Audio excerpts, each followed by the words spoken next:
Hello students, I'm Dr. Kiran Tha, Botany Department, Meera girls college Udaipur. हमने अपने last term में Hutchinson system of plant classification start कर दिया था। उसका पार्ट 1 हमने कवर कर लिया था। आज हम उसके आगे पढ़ेंगे आउटलाइन ऑफ हचिनसन क्लासिफिकेशन। तो जैसा कि मैं बता चुकी हूँ आपको, हचिनसन ने फ्लावरिंग प्लांट्स को क्लासिफाई किया था। उन्होंने एंजियोस्पर्मी को फाइलम की रैंक दी थी और एंजियोस्पर्म फाइलम को उन्होंने 2 सब फाइलम में डिवाइड किया। फाइलम 1 सब फाइलम 1 डाइकोटिलिडोनी एंड दूसरा सब फाइलम है मोनोकोटिलिडोनी। डाइकोटिलिडोनी को ये हम एक आउटलाइन बता रहे हैं। डाइकोटिलिडन में इन्होंने 2 डिवीजन बताए। पहला जो वुडी हैबिट्स को शो करने वाला, जिसको कि नाम इन्होंने दिया लिग्नोसी, और हर्बेशियस हैबिट को शो करने वाला डिवीजन बताया इन्होंने हर्बेसी। लिग्नोसी के अंदर 246 फैमिलीज इन्होंने डिस्क्राइब की और हर्बेसी डिवीजन के अंदर इन्होंने 96 फैमिलीज को डिस्क्राइब किया था। सब फाइलम मोनोकोटिलिडन्स को इन्होंने 3 ग्रुप में डिवाइड किया था। कैल्सिफेरी, कोरोलीफेरी एंड ग्लूमीफेरी। इसके कैरेक्टर्स में आपको पहले बता चुकी हूँ। अब हम इस टॉपिक में मुख्य रूप से मेरिट और इसके डीमेरिट को डिस्कस करेंगे, क्योंकि ये फाइलोजेनेटिक सिस्टम है तो इसके कई इवोल्यूशन की ट्रेंड पर आधारित है, इसलिए इसकी कई मेरिट्स हैं और कई इसके डीमेरिट्स हैं। सबसे मुख्य इंपॉर्टेंट है कि इसमें अधिकांश ये माना गया है क्योंकि ये फाइलोजेनेटिक सिस्टम है, इसलिए ये ज्यादा फॉलो किया गया। तो मोस्ट जो टैक्सोनॉमिस्ट थे, they are of opinion that this system has given a much better idea of phylogenetic conception and has stimulated phyletic rethinking to a greater extent. Then primitive or basic orders are magnolias representing arborescent families and the renales representing herbaceous families, giving rise to woody and herbaceous forms respectively on the parallel lines।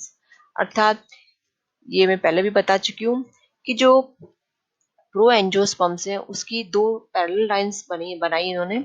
उसमें एक तरफ तो आर्बोरेसेंट families का origin हुआ और दूसरी तरफ herbaceous families का ओरिजिन हुआ। आर्बोरेसेंट इन्होंने लिग्नोसी के नाम से बताया और जो हर्बेशियस है उसके अंदर इन्होंने हर्बेसी के नाम से बताया।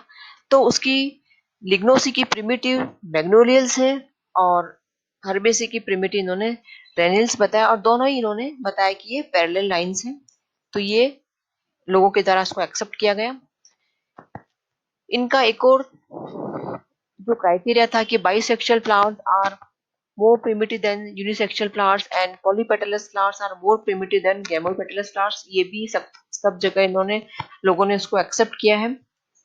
देन अमेंटिफेरी, जिसके अंतर्गत की कैटकिन बियरिंग फैमिलीज जैसे कि फेगेसी, बिटुलेसी, जगलेंडेसी, सेलिकेसी, इनको इन्होंने एडवांस माना है और इस प्रकार से इन फैमिलीज को इन्होंने एक न्यू फाइलेटिक पोजीशन में ट्रांसफर किया है रोजेल्स एंड लेग्यूमिनिल्स के पास में।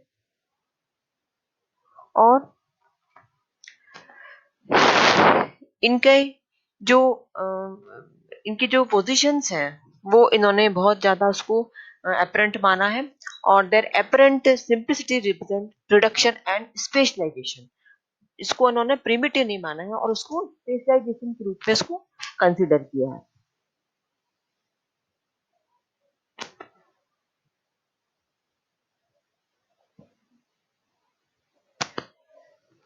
इन्होंने कैजुराइनेसी को एडवांस पोजीशन पर रखा है और एमेंटिफेरी के अंदर इसको टॉप पोजीशन पे रखा है, जिसके अंतर्गत यूनिसेक्सुअल फ्लावर है और ए पेटलस फ्लावर कंडीशन पाई जाती है।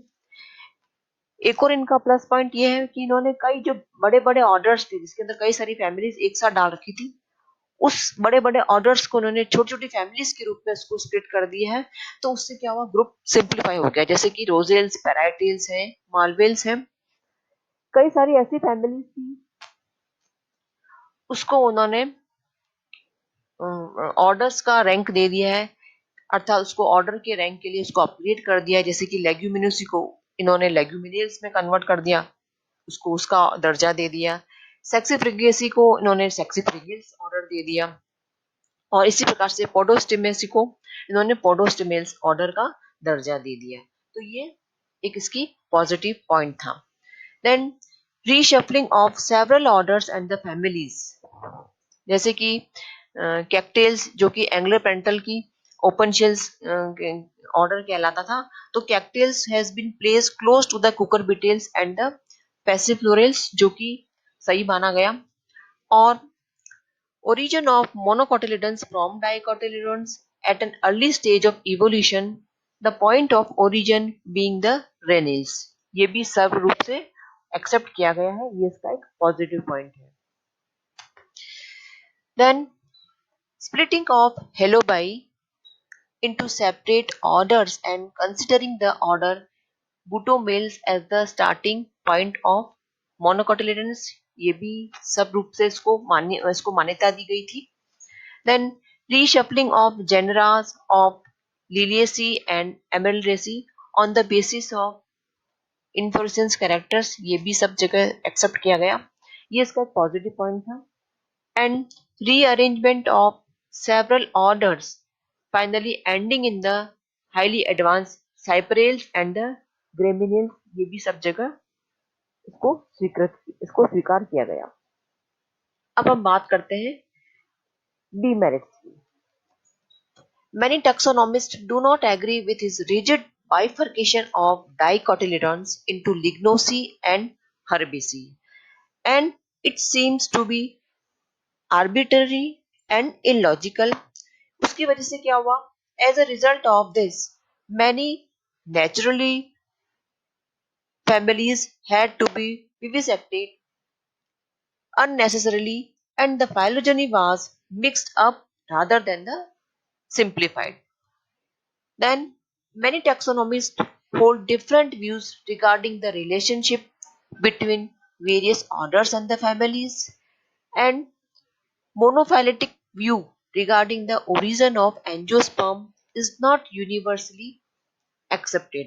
अर्थात एंजियोस्पर्म का मोनोफाइलेटिक ओरिजिन है वो यूनिवर्सली एक्सेप्टेड नहीं है। Then monophyletic origin of monocotyledons from the renals as against the polyphyletic या diphyletic views of Lodstey and Heller, ये भी इसका एक डीमेरिट की कैटेगरी में आता है। Then urticales, umbellales and euphorbiales, these are originating from different ancestors, इसको भी लोगों ने स्वीकार नहीं किया। थैंक्स। तो बच्चों, अब तक हमने हचिंसन की क्लासिफिकेशन के बारे में पढ़ा, उसकी आउटलाइन देखी और उसके मेरिट्स और डीमेरिट्स के बारे में अध्ययन किया। तो हमारा ये टॉपिक अब ये खत्म होता है।